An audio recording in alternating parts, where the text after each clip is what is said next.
Jesus said, "I have told you these things so that in me you may have peace.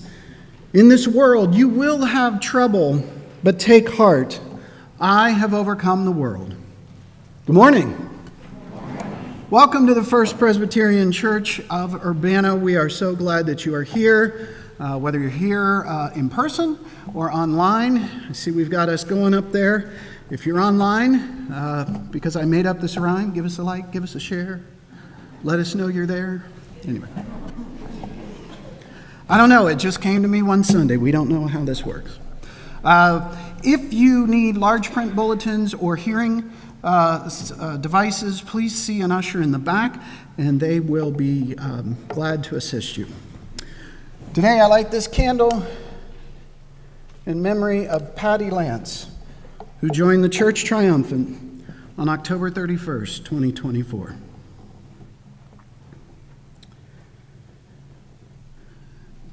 Today is All Saints Sunday, and there's an announcement on your bulletin to kind of explain it some more. What we will do is during the second prelude, so when we get finished up here, I'm going to set this candle over there, and if you want to come up and light a candle in memory of loved ones who have passed into the Church Triumphant, please feel free to come up and light a candle. On Tuesday, the sanctuary will be open from 12 to 8 for quiet meditation and prayer.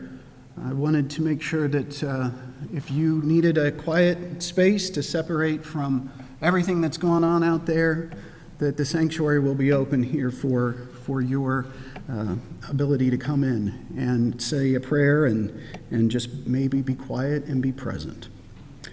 Please be sure to check out your bulletin and digital beacon for all of the announcements. There's so much that's going on. One thing I do want to bring up, there is an announcement in there. This coming Saturday, the second Saturday for Urbana, there is a celebration for Ohio Magazine naming Urbana Best Hometown for 2024-25. And the Life Together partnership that includes the Lutherans, the Episcopalians, and the Presbyterians. We are going to have a booth downtown passing out information on our churches. The event is from 11 to 5. I have 2-hour shifts. If anybody can help us to come out and be a part of that for a couple of hours, that would be terrific. So that we can pass out information to all of the visitors about our church and who we are. Prayer requests, if you have a prayer request, the cards are in the pew backs in front of you. Make sure you fill those out, drop them in the offering plate. We'll be sure to get them into our prayer list for the coming week. Right now, I'm going to call Michelle Sloan up, who is going to give us our shout out for stewardship. What do you treasure?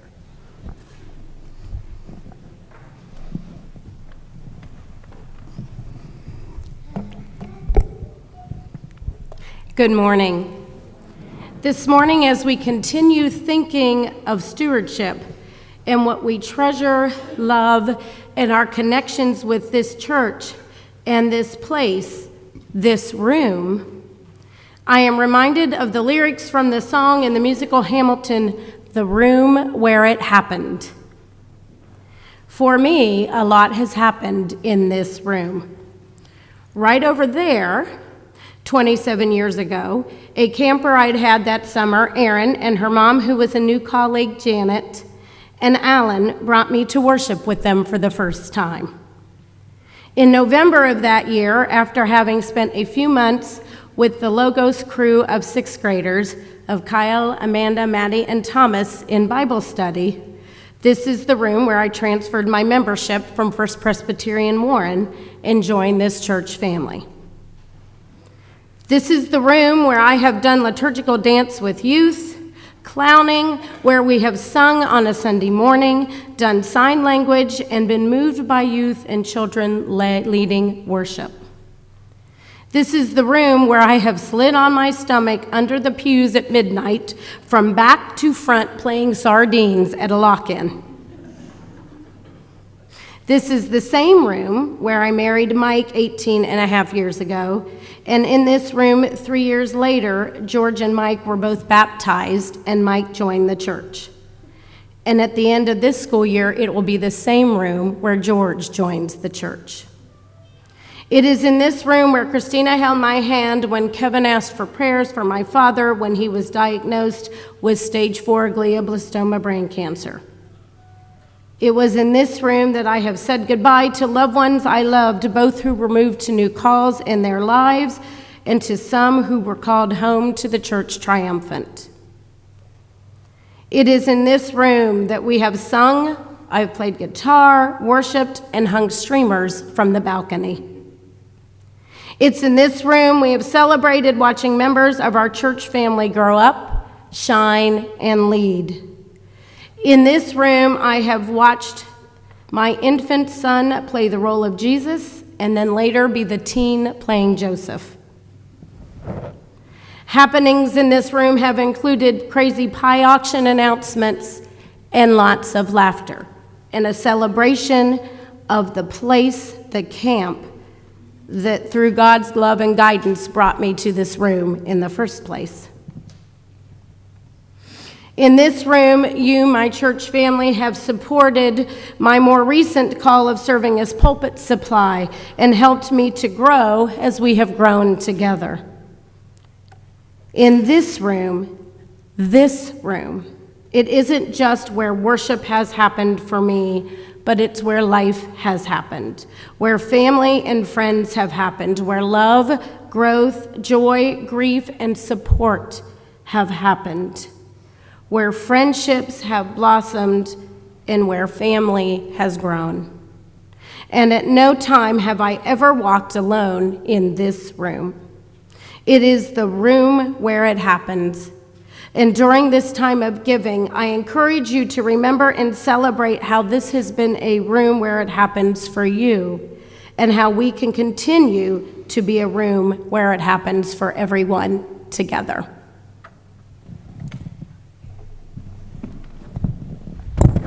Thank you, Michelle. As today culminates into, this is our Stewardship Sunday. So you should have received a pledge card, and if you didn't, there are some out here on the west table. We would like to have those back in the office by November 15th because we're in the process of also putting together our 2025 budget, so that helps us to know what kind of pledges we have there. At the beginning of this campaign, Jen Greenlee had worked with some of the kids and had them write down some things about what do they treasure about this church. And I've got those sitting in my office, and I read through them, and it's, they really love the music, which of course we all do. Where they really like VBS, or maybe some of the Sunday school programs they did, the Grinch last year. None of them said they liked the sermons, but that's okay. I got time to work on them. But there is so much about this church over nearly 200 years that this congregation has been active in this community that we treasure as a family and as a community that benefits and illuminates Jesus' light and love to this community of Champaign County. So, as you get the opportunity, prayerfully consider your pledge for 2025. With that, again, I want to invite you down, if you want to light a candle for a loved one, that you can come down now during the second prelude. So for now, let us prepare our hearts for worship.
Good morning.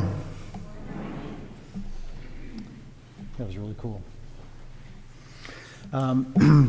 Yeah, Connie is in the bulletin for being up here today. She was doing a lot of preparation for your after worship time here. So I'm not going to do a sermon, but I do want to make a shout out for Burr this morning. That Burr has been kind of making the rounds being assistant Sunday school teacher. And last week in my class, the high school and junior high class, he had a great idea that he kind of headed up this time of basically saying what his favorite Bible story is, and then asking the other kids what their favorite Bible stories were.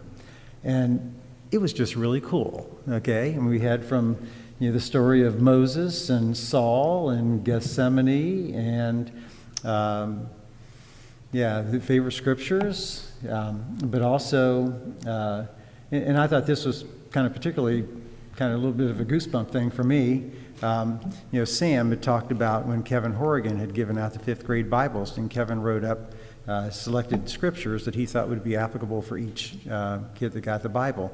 And even today, that continues to be meaningful for him all those years ago. So, cool. All right. So, sorry about that. Let's start with the call to worship then. All right, please stand as you're able and join us in the call to worship.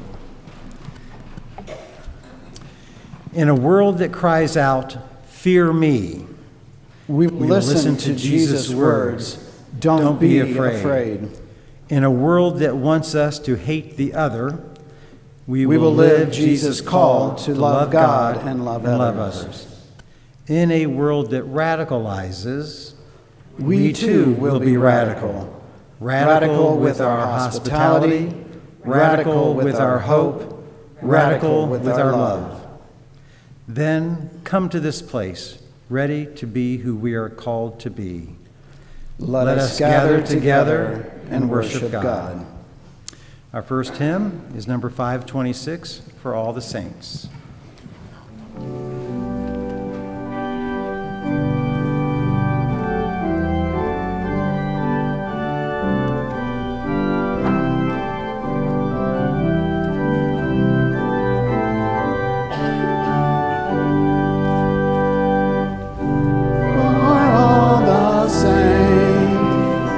From their